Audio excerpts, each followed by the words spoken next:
Right. అయితే Twitter వేదికగా బేసిక్‌గా హ్మ్. నారా లోకేష్ సీఎం అవ్వాలనేది టీడీపీ వాళ్ళ కాన్సెప్ట్. ఈవెన్ చంద్రబాబు నాయుడు ఆకాంక్ష కూడా అదే. ట్విట్టర్ బట్ కదండి ఇక్కడ ఆబ్వియస్‌గా ఆ! ఎనీ బట్ పొలిటికల్ ఇక్కడ పార్టీ పవన్ కళ్యాణ్, నారా లోకేష్ ఇద్దరి మధ్య కూడా ఒక కోల్డ్ వార్ జరుగుతుంది. Why? Because Pawan Kalyan have the more than scope. Nara Lokesh కన్నా కొంచెం ఎక్కువ ఉంది పవన్ కళ్యాణ్‌కి. 100%. ఆ! సో అంటే ఇది చెప్పండి ప్రశ్న కంప్లీట్ చేయండి. సో ఈ గ్యాప్‌లో అంటే నారా లోకేష్ కొంచెం ఎంతో కొంత సోషల్ మీడియా త్రూ ఇటు జూనియర్ ఎన్టీఆర్‌ని గానివ్వండి, పవన్ కళ్యాణ్‌ని గానివ్వండి, వీళ్ళందరి మీద కొంచెం బురద జల్లే ఆలోచన చేస్తున్నట్టు బయట వర్గాల నుంచి సమాచారం అయితే ఉంది. What do you say about that? వాళ్ళ బ్యాక్గ్రౌండ్లో ఏం చేస్తున్నారు అనేది నాకు ఇర్రెస్పెక్ట్ ఆఫ్ నేను ఏంటంటే మీరు అన్ని point valid. Obviously any party CBN గారి స్థాయిలో నుంచి వచ్చినప్పుడు ఇన్ని సంవత్సరాలు కెరీర్ తర్వాత ఆబ్వియస్గా ఇన్ని సంవత్సరాలు లీడ్ చేసినప్పుడు లోకేష్ గారిని నెక్స్ట్గా ఉండాలనుకుంటారు. At the same time Janasena వాళ్ళు మనకు 66% వచ్చింది. అంటే ఈ పాయింట్ మీద కూడా మీరు సర్వేలు చేస్తూ ఉంటారు కదా. ఇప్పుడు మీరు చెప్పేది బ్యాక్గ్రౌండ్లో ఈ రోజు వీళ్ళిద్దరిని ఎలా చేస్తున్నారని అడుగుతున్నారు. సో నేను అనేది ఏంటంటే రియాలిటీ చెప్తున్నాను.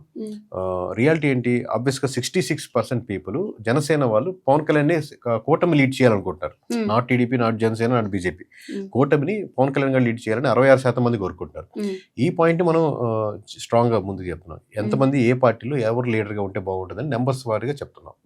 ఇంటర్నల్ గా కూడా కూటమి అండ్ జనసేన పార్టీ అంటే sorry TDP party, Janasena party రెండు కూడా విడిపోయే అవకాశాలు ఎక్కువ ఉన్నాయి అన్న దాంట్లో కూడా బాగా నడుస్తుంది. అంటే ఈ టైప్ ఆఫ్ దాంట్లో ఏమైనా మీరు డెప్త్ గా ఎంక్వైరీ చేస్తున్నారా? అంటే ఇప్పుడు హైయర్ లేయర్లో వాళ్ళిద్దరికి ఇష్యూస్ ఉన్నా లేదా రిజాల్వ్ చేసుకుంటారు. ఒకరు ఇప్పుడు ప్రతి ఆర్గనైజేషన్లో ఒక ఇద్దరి మధ్య గ్యాప్ ఉంటుంది.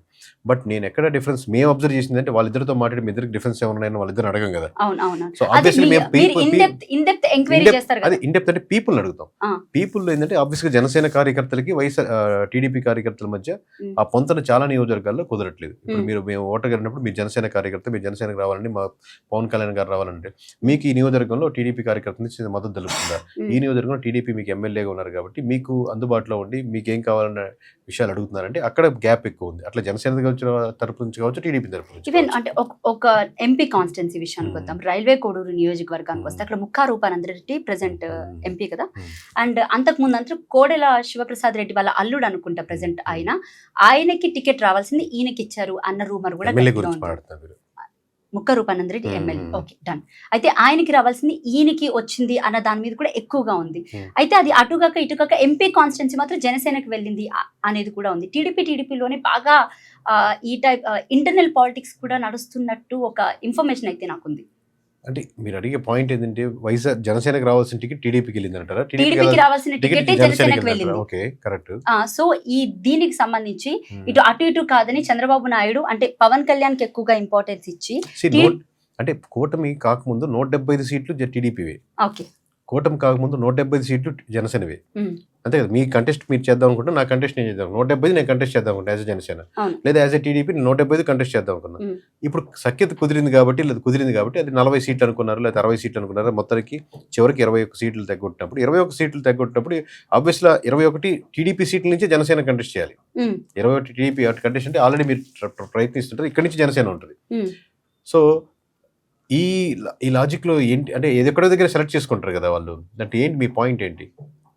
I mean to say internal politics TDP కార్యకర్తల్లోనే లీడర్స్లోనే ఎక్కువ అయ్యాయి అని మాత్రం విన్నాను. అంటే కార్యకర్తలు అది ఒక ఫ్యాక్టర్ ఏంటంటే ఇప్పుడు ఆబ్వియస్లీ గడిచిన 5 yearsలో ఆబ్వియస్లీ వాళ్ళు పోరాటాలు చేస్తుంటారు, ఫైట్స్ చేస్తుంటారు, డబ్బులు ఖర్చు పెట్టింటారు, టైం వెచ్చించుంటారు. కాబట్టి ఆబ్వియస్లీ ఎవ్రీవన్ ఒక పదవినో ఒక రిప్రజెంటేషనో ఒక గుర్తింపును ఎక్స్పెక్ట్ చేస్తూ ఉంటారు.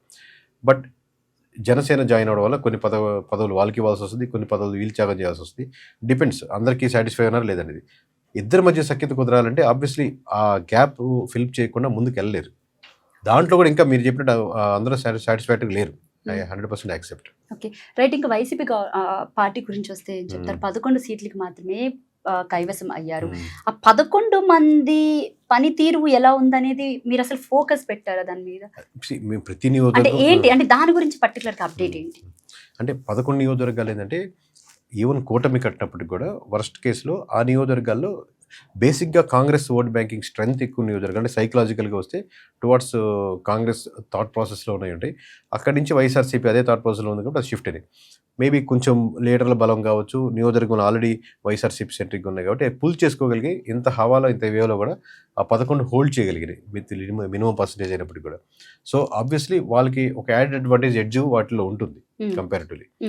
బట్ నిజంగా ఎమ్మెల్యేల పనితీరు బాగుందా అంటే దానికి సంబంధించినట్టు ఆ రిపోర్ట్లను మేము పొందుపరుస్తాం డీటెయిల్గా వాటిని. ఓకే, 12వ తారీఖు 12వ తారీఖు తీసుకుంటాం. Okay, will wait for that up to Super, 12. But super. ఈ అంటే ఈ మిగతా 21 నియోజకవర్గాలకు వస్తే జనసేన పార్టీ విషయంలో సేమ్ రిపోర్ట్ అంటే వీళ్ళ పనితీరు విషయానికి వస్తే, ఎందుకంటే గతంలో ఒక్క సీట్కి మాత్రమే కైవసమైంది, అది కూడా రాపాక వరప్రసాద్. దాని తర్వాత ఆయన కూడా వైసీపీ పార్టీలోకి వెళ్ళిపోయాడు. బట్ ఇప్పుడు ఏకంగా 21 సీట్లు కొట్టుకొచ్చారు and he was the kingmaker, right? కానీ 21 సీట్లు వచ్చిన తర్వాత అందులో చాలా మంది కొత్త వాళ్ళే కదా, వాళ్ళ పరిస్థితి ఏంటి? ఇప్పుడు నేను చెప్పిన 19 మందిలో జనసేన వాళ్ళు ఉన్నారు, టీడీపీ వాళ్ళు ఉన్నారు, బీజేపీ వాళ్ళు ఉండొచ్చు. అలాగే ఓట్ బ్యాంకింగ్ పోగొట్టుకుంటున్న వాళ్ళు అందరూ అన్ని పార్టీలు ఉంటారు. బట్ ఆబ్వియస్గా ఏంటంటే స్ట్రక్చర్లో వాళ్ళు బాగా హ్యూజ్ గ్యాప్ కనపడుతుంది. మీకు టీడీపీలో ఒక స్ట్రక్చర్ ఉంటుంది, వైఎస్ఆర్సీపీలో ఒక స్ట్రక్చర్ ఉంది, బీజేపీలో ఒక స్ట్రక్చర్ ఉంది కింద వరకు. మేబీ వైఎస్ఆర్సీపీలో ఇప్పుడు అపోజిషన్లో ఉన్నారు కాబట్టి నియోజకవర్గ ఇన్ఛార్జీల్లో కానీ ఇంకా చాలా విషయాల్లో గ్యాప్ ఉంది.